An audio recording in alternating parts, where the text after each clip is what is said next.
ભાવેશભાઈ, આ તમને શું લાગે છે, અંધભક્ત કેટલા હશે ભારતમાં? ભારતમાં અંધભક્તો 35% અંધભક્તો છે. क्या बात कर रहे हैं?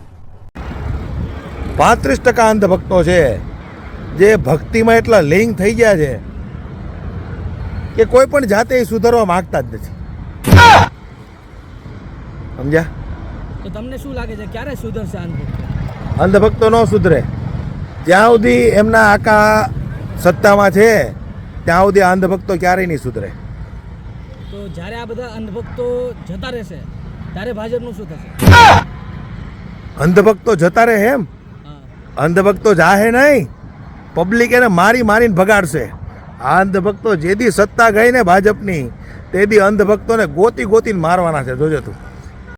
बात तो सही है. કેમ કે કોઈ પણ સંજોગે આ પ્રાણી સુધરવા માંગતા જ નથી.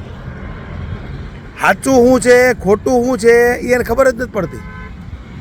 અત્યારે તું આ જો તો આ પ્રોટેસ્ટ ચાલતું હતું 35 દિવસથી, તો અંધભક્તો એમ કહેતા હતા કે કોકરોચ જનતા પાર્ટીને બહારથી ફંડ આવે છે, કોકરોચ જનતા પાર્ટીને બહારના લોકો સપોર્ટ કરે છે, કોકરોચ જનતા પાર્ટી બાંગ્લાદેશી છે. એટલે બાંગ્લાદેશી છે, બહારથી ફંડ આવતું હતું તો તમારા આકાએ રાજીનામું હું કામ લઈ લીધું? હાલો, હામું પડવું હતું ને તમારા આકાની અંદર તેવડ હતી તો. વાત છે મારી? એમ વાત છે. એટલે માત્ર અંધભક્તોને ભક્તિ કરવાની હોય, એમના આકાના વખાણ કરવાના હોય, સાચું બોલે ખોટું બોલે તાળીઓ પાડવાની હોય. ખુદ ભારતના આપણા જે મંત્રી છે એમણે કહી દીધું, સ્પષ્ટતા કરી દીધી કે ભાઈ કોકરોચ જનતા પાર્ટીને બહારથી વિદેશમાંથી કોઈ પણ જાતનું ફંડ આવતું નથી, એના કોઈ પુરાવા મળ્યા નથી.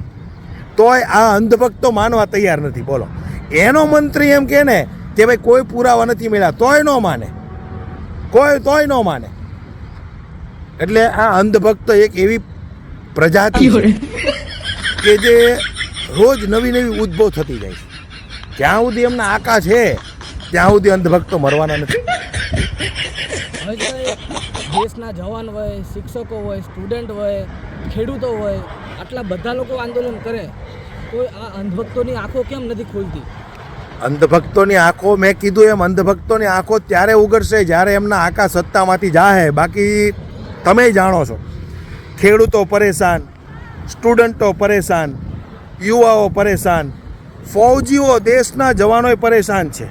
એના પણ ઘણી બધી વખત આપણે વિડીયો જોતા હોઈએ છીએ કે ભાઈ દેશના જવાનો જે શહીદ થાય છે એમને સમયસર વળતર મળતું નથી. અને ગુજરાતની અંદર આપણે વળતરની વાત કરીએ તો શું વળતર આપે છે આવડા લોકો? શું વળતર આપે છે? નજીવું વળતર આપે 1 લાખ રૂપિયા જેવું. આ દેશના જવાનો છે.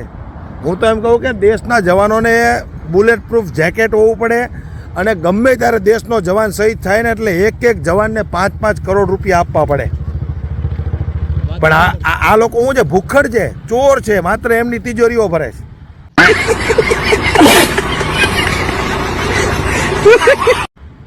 અંધભક્તો આટલા બધા પ્રોટેસ્ટો થાય છે સમગ્ર દેશની અંદર, છતાં અંધભક્તો એમના આકાના વખાણ જ કરે. એમને એનો આકા જ દેખાય છે, બીજું કાંઈ દેખાતું નથી. એટલે આ પ્રાણી ન સુધરે કોઈ દિવસ. ભાઈ ભાવેશભાઈ, ભાજપ સરકાર સત્તામાંથી જશે પછી આ અંધભક્તો શું કરશે? પછી પબ્લિક એને દોડાવીને મારવાની રોડે. જો તું, પબ્લિક દોડાવીને મારશે. પછી મને એમ છે અંધભક્ત એક કાંઈ ભાજપના વખાણ નહીં કરે, સાનો મોનો બેસી જાય. જે દી એમના આકા ગયા ને પછી અંધભક્તો એકદમ ચૂપચાપ બેસી જવાના, ઘરમાં ગરી જવાના, દરમાં ગરી જવાના, કોઈ બહાર નહીં દેખાય. અને જે વખાણ કર્યો ને એ તો ગયો કામથી. જોનતું. ભાવેશભાઈ, એક છેલ્લો સવાલ છે કે અંધભક્ત બને કઈ રીતે છે, આ પેદા કઈ રીતે થાય છે? અંધભક્ત પેદા આ એક યુનિવર્સિટી છે, વોટ્સએપ યુનિવર્સિટી, ફેસબુક યુનિવર્સિટી.